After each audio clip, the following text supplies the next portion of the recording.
If someone tells you, I'm sorry, I was busy, please leave. Just leave.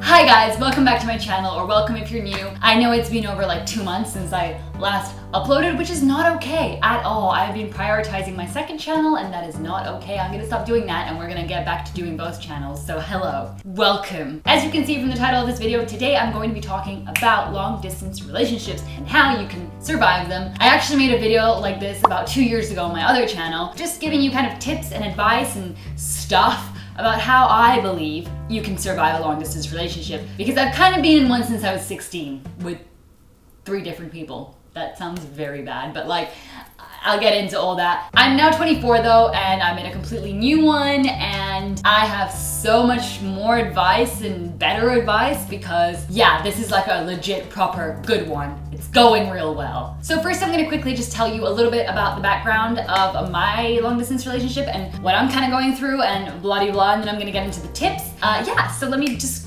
get into it because I don't want this video to be like 100 years long, and it always happens because I always talk too much and I just don't know why. I guess I have problems, but you can relate, right? Who doesn't? I am currently in a long distance relationship since January of 2018, so almost a year, doing well. I met the guy, my boyfriend, last year in March 2017, so actually we almost knew each other for a year before we got into it. We were first in an open relationship, which is a whole other story. If you want to hear how open relationships work, which I never thought they did, but they kind of do, then you can leave a comment down below asking to see a video about an open relationship, because those are very strange, but strange. See, even choked on that because I was like, they're weird. I knew him a year before we decided to finally just try out the relationship. The reason we waited for so long is because we both kind of didn't want to do the long distance, but then we were kind of acting like we were together anyway, so we were like, let's just give it a little go, and it's worked great. So he lives in Germany and I live in London. It's not that bad. It's like an hour flight. It's still bad because you do have to fly over. I mean, you could probably drive, but it would take me like a day, or I don't even know. I don't even drive, so I don't know why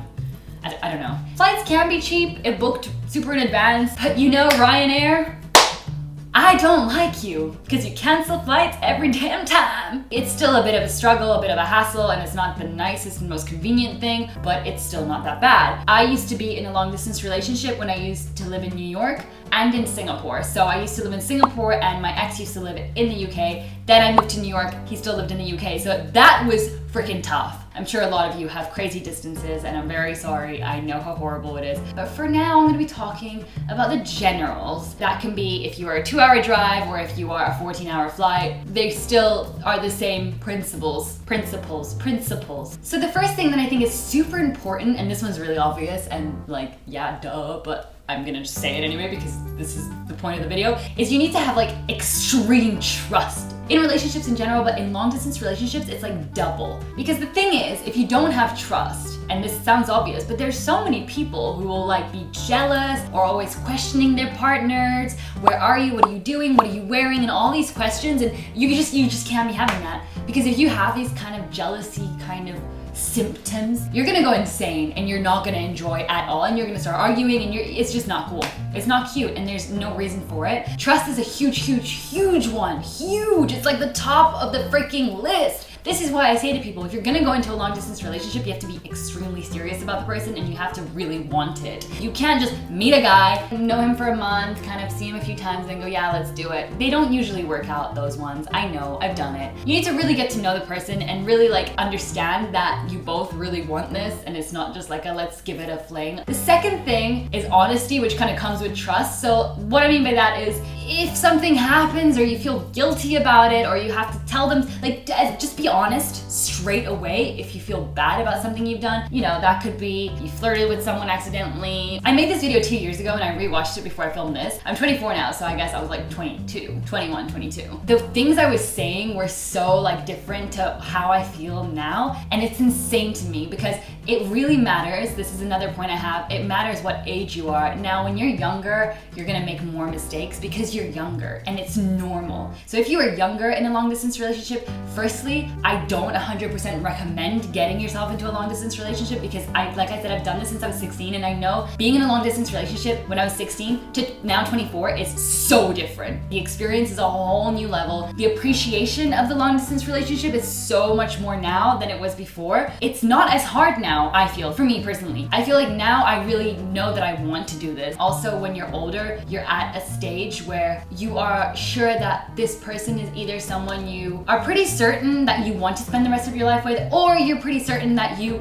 can see like a long future with them and you want to actually spend time creating this future and you believe in it. But when you're younger, you're more like, and don't get me wrong, I'm not saying this in a mean way, I've done it, I know, like when you're younger, it's more exciting and you like the idea of it and blah blah blah, but you're also so young and you want to go out and explore and see things and meet people, and you're gonna make mistakes more than you will now. So like I said, honesty, when I was younger, my answer to honesty was, yeah, like if you flirted with someone or if you felt attraction to someone, you have to be honest with your partner and blah blah blah. But now at 24, like I don't have really those issues, because if I was flirting or having attractions to someone else, I would be honest, of course, with my partner, but I would also question myself and be like, why am I like that though? Is there any point seeing this person then if I'm having feelings and attractions to someone else? You know, you just need to see where your head is at with that. So honesty is just key. Always be honest about things that are either bothering you or just in general something you feel guilty about. Just say it, because it's better for people to find out now than later on down the line. The third thing that is actually super important, and I actually don't have this at the moment, and it does stress me out and give me anxiety at times because it is quite a thing, but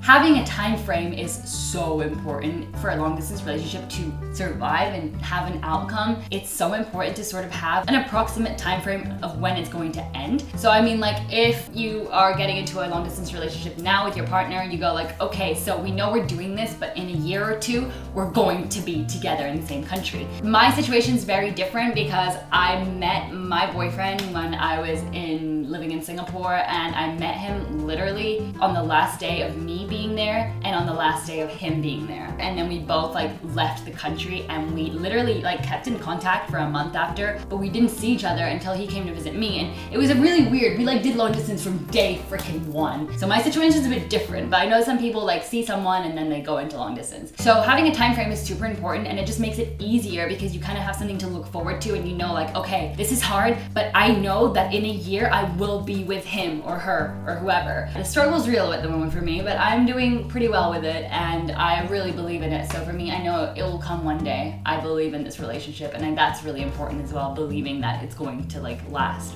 I think another thing is chatting a lot.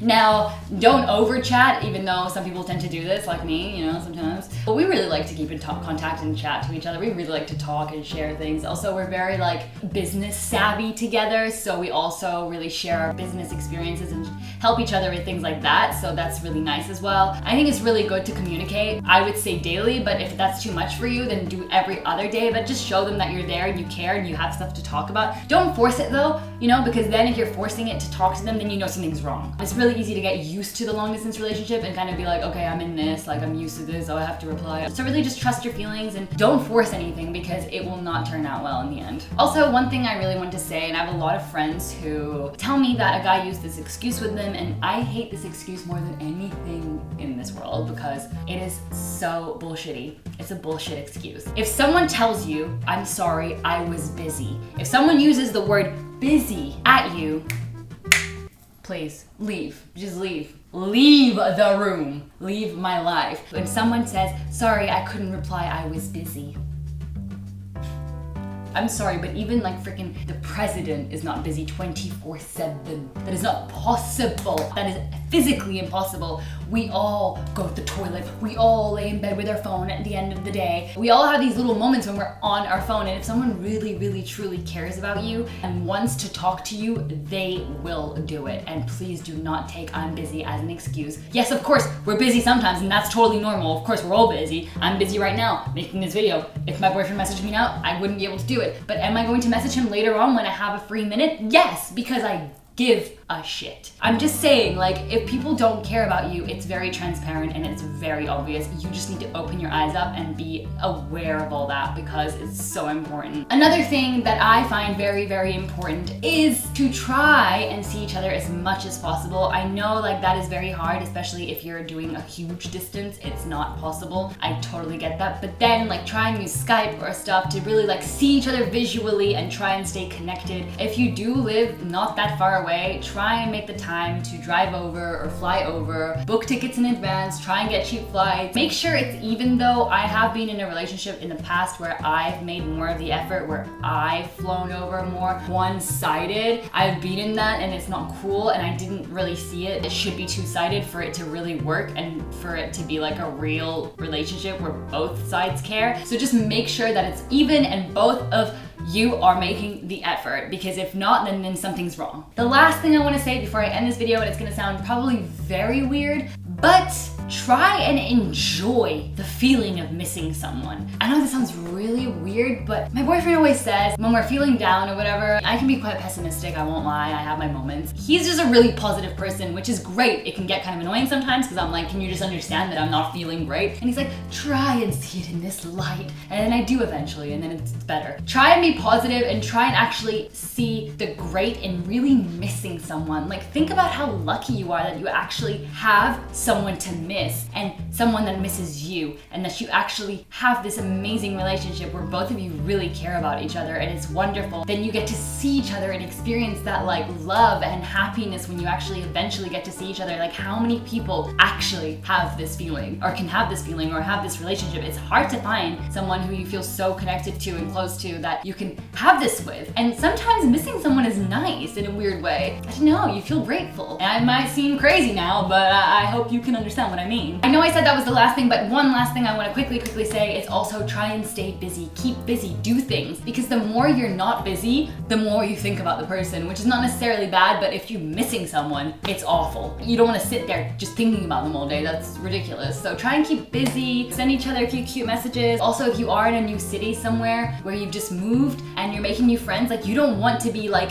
stuck to your phone and not be able to experience the new city, experience new people, and that will suck and it will ruin your experience completely. So just try and keep busy and meet people and enjoy the world, take everything in, because you will see your partner. It's not the end of the world, you know? And if it's meant to be, it will be. Anyway, I'm gonna stop talking because this video is going to be way too long, but I really hope that this video helps some of you guys. If you're going through a long distance relationship, I know I literally just almost unbuttoned my top. That's not cool. Okay, it's gonna turn into a different kind of video. Give the video a thumbs up if it helped you in any sort of way, or if you just enjoyed it. I don't know. Subscribe down below if you wanna keep up with my videos. I will be posting more and more on this channel, more advice videos, more funny videos, more random videos. I don't even know what I'm gonna do. I'll figure out my niche, but I gotta start to be able to do that, and I will be starting now. Thank you guys so much for watching. You can follow me on my social media, on my Instagram if you are interested at all. You can follow me right here on Instagram, and yeah, I hope to see you on there as well. And I will see you guys in my next video, whenever that is. It'll be soon, I promise. Bye for now.